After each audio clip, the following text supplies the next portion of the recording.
Here's an old Harmony, I think it's a H-162, and I've worked on enough of these old Harmonies that this is a pretty common one they made.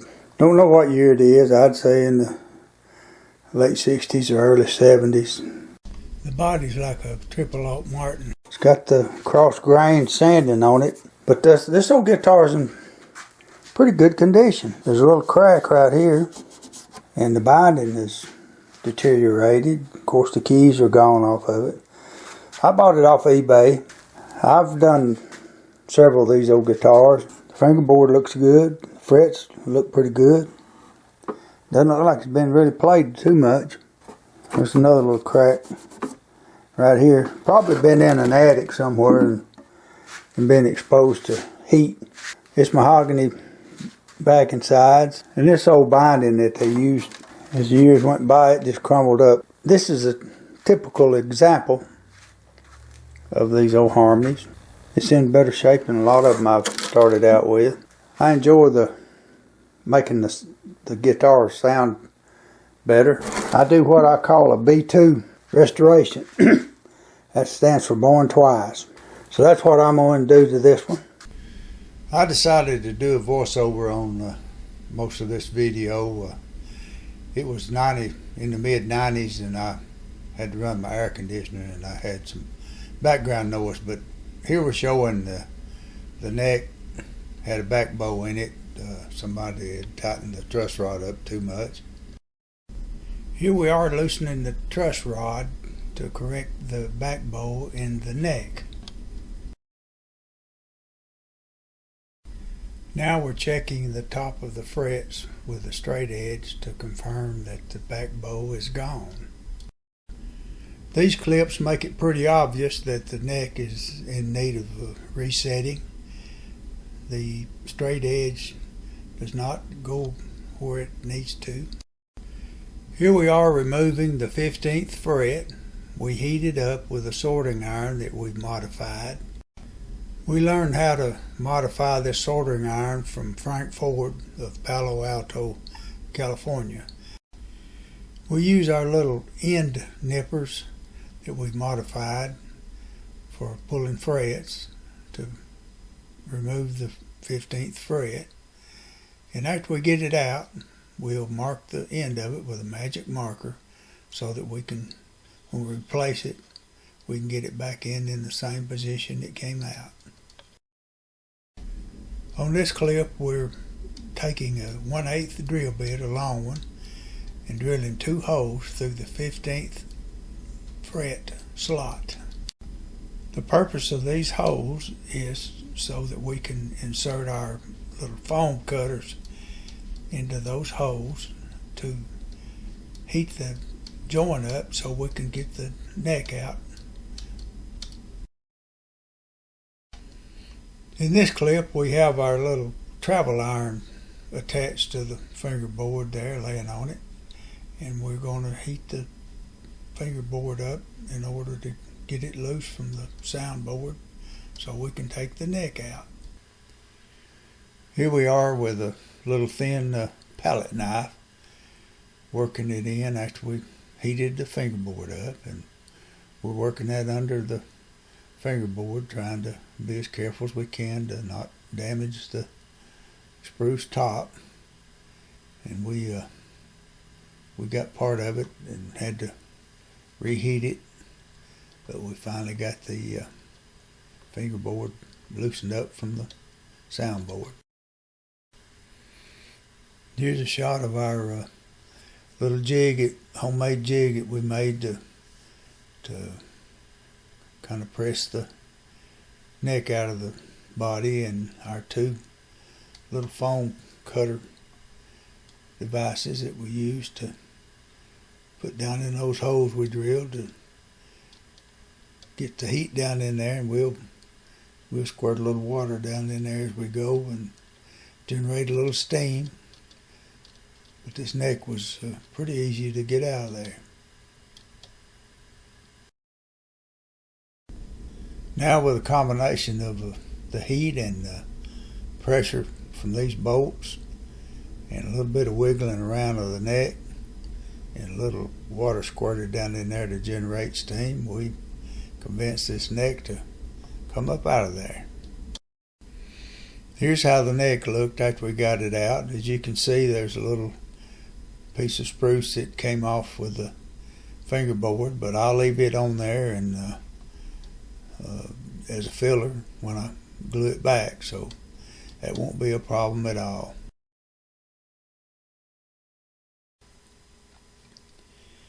Now we put our attention to getting the old binding off of the body, and it was deteriorated pretty bad.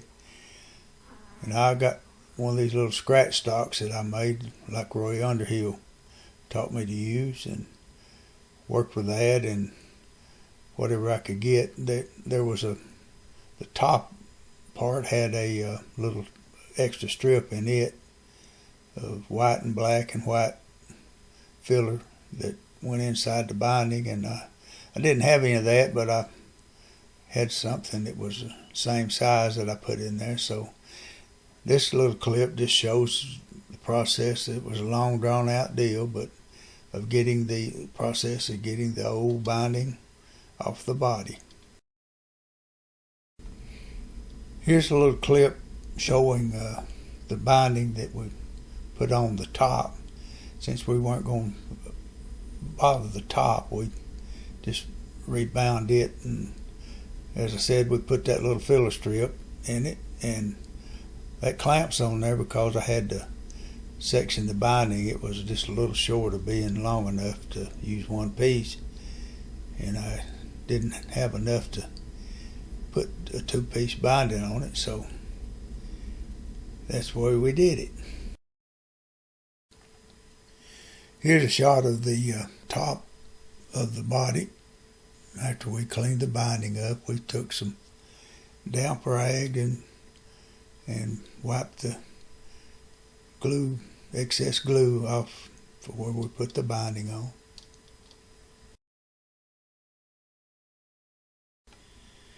Now we started the process of removing the back from this body.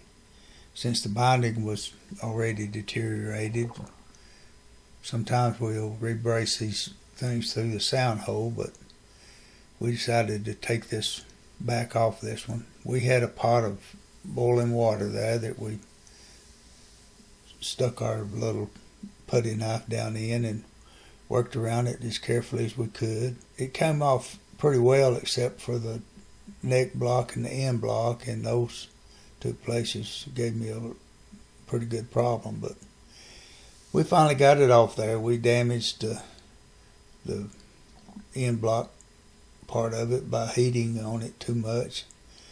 This old red glue that they used on these things was, I don't know what it is, but it is a tough stuff, and heat and lack of thinner or water or anything doesn't seem to touch it. So we did a little damage, but we got it off there, and we're able to salvage it. Here are 3 different shots showing the damage that we did taking that back off. We had to heat up a putty knife about red hot in order to get that thing to turn loose. And we damaged it a little bit, but it's something that we can certainly repair. We sped up this next clip. We didn't want to make a video as long as gone with the wind out of this. We don't like the way the ladder braces sound in these guitars, so we remove the braces and put extra bracing similar to what a Martin's got in it. We remove the one in front of the sound hole too, because it's not as wide and as heavy as we think it should be. And we just showing the process we use. We take a chisel and flip part of it off of there and take some channel locks and wiggle them around and break the glue joint loose, and just however we can get it out. Then we work with a little plane and so forth, just as much as we can do in order to remove these things, and it takes some time. So I've sped it up quite a bit, but it's a detailed process. Here's a shot of the underside of the top after we got the braces out of it and cleaned up and sanded.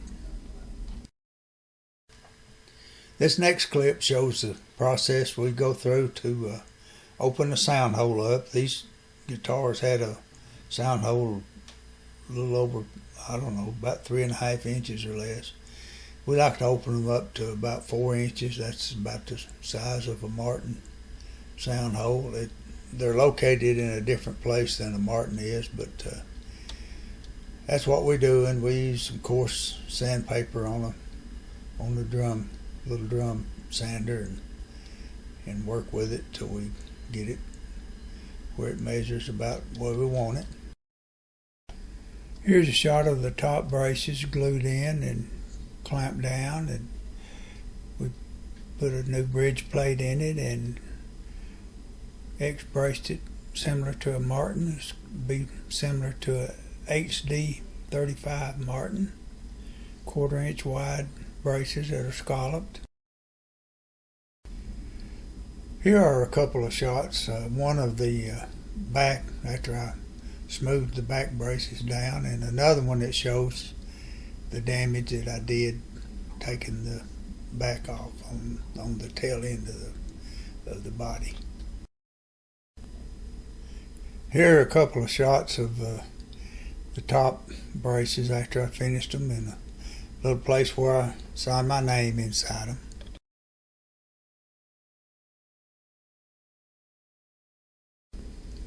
Here we are repairing the damage we did to the back. Cut a little piece of wood and put in there. I didn't have any mahogany. It's a little piece of similar looking wood, but it worked out. Here we are repairing some of the linings that we messed up by taking the back off, putting some pieces in there. We had a couple of places that we had to repair. I had some lining material that I had laying around here. We put it in there. Here's a clip showing our process for leveling out the linings in the end block, making them level where the back will go back on there properly. Now we're preparing to re-glue the back to the body. We taped around the inside of it to keep the glue from running down on the sides any more than we can help, and then we put the glue on the top and on the back, around the edge of the back, and put it on there and clamp it down. And that's what this video right here shows. We did have some little lineup pieces of tape we had marks on to get it lined up as well as we could. This next little clip sped up naturally, but it shows the process we went through. We had to recut the ledge for the binding and use some fish glue to glue it on there with, and it shows us going around there taping that binding up, getting it placed in position, and gluing it on there.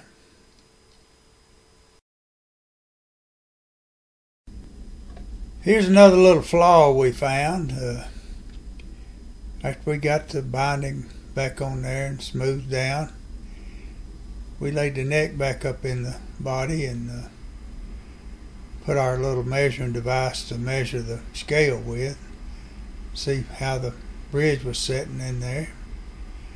And we discovered pretty quickly that the bridge was in the wrong place. It was about maybe 3/16 of an inch too far back. So we had to back up and punt here, and we decided we'd take the bridge off and put a Martin style bridge on it, since it wasn't placed in the right place. This is not the first time we've ever seen this happen. I've run into this on a Gibson guitar one time. So the factories sometimes got in too big a hurry, I guess. Here's our little heating blanket attached to the top, and we've got a little lead weights on it, and we're working this bridge off of it. Got some little thin putty knife we're using, and it came off and pretty cleanly.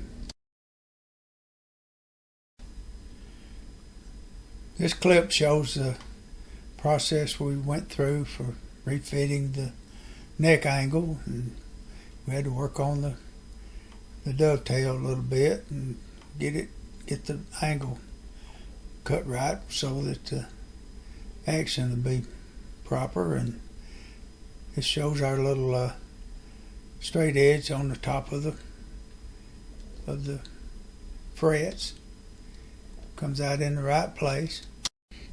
I'm showing here how I make a little pattern for my locating the bridge with some thin plastic, and just cut around it with a razor knife and get it where it fits to the bridge I'm going to put on. I'll try to demonstrate here the way I fit the bridge to the body, and measure alongside the fingerboard on both sides and try to get the bridge centered up right so the strings come down the center, don't fall off the edges. And then I'll get it in position centered up, and then I'll work with my little pattern that I've got for the scale, put it where half of it is at the 12th fret, and position the bridge, try to get it straight across in the front so that the angle will be right, not off crooked, and get the saddle, front of the saddle, to fit right behind the marker that designates the scale, the entire scale. I don't know if that makes sense or not, but maybe you can watch it and see. Here's a shot of the top after I've cleaned up to the edge of the plastic. The advantage of this is that I can clean up to the very edge and got glue up to the very edge where it should be. Here's a little clip showing that the way that I clamp my bridges down. Use 3 clamps on them, and I'll dry fit them first and then glue it down. I used tight bond on this particular bridge, and this just kind of shows my process for doing it. After I get done, I can cut this piece of plastic and remove it and clean right up to the edge and get the excess glue off, and it works pretty good for me. While the glue was drying on the bridge, I took advantage of that time to clean up the fingerboard. It had that cross grain sanding in it, and I scraped it down and smoothed the frets up and smoothed the edges up a little bit on it. Got the fingerboard where it was presentable. I made a truss rod cover, and also fabricated a bone saddle for the bridge. I had a Martin tortoise style pickguard, and we recut the center of it around the sound hole so it would fit, and I cleaned the area underneath the pickguard with some lighter fluid and took the backing off of it and glued it down and took the protective cover off of it, and it seemed to work out pretty well. Here we are taking some shellac and going around the sound hole that we enlarged and smoothed down, rounded over, and we put a paper towel down in there to keep from dripping any shellac down in there, and took a little brush and went around there and and filled it in to make it not look so raw and make it look like it should. This clip shows us wiping some mineral oil on the bridge and on the fretboard. This brings out the grain in it and it protects it and works pretty well. I got this guitar strung up and was pretty happy with the way it sounded, so I thought I'd just sing a couple of verses of a little song that I discovered here a while back to try to demonstrate the sound of this guitar. She weren't much to look at, she weren't much to write. The hubcap was missing from the passenger side. Floorboard was patched up with duct tape and tar, but I thought I was something in that old yellow car.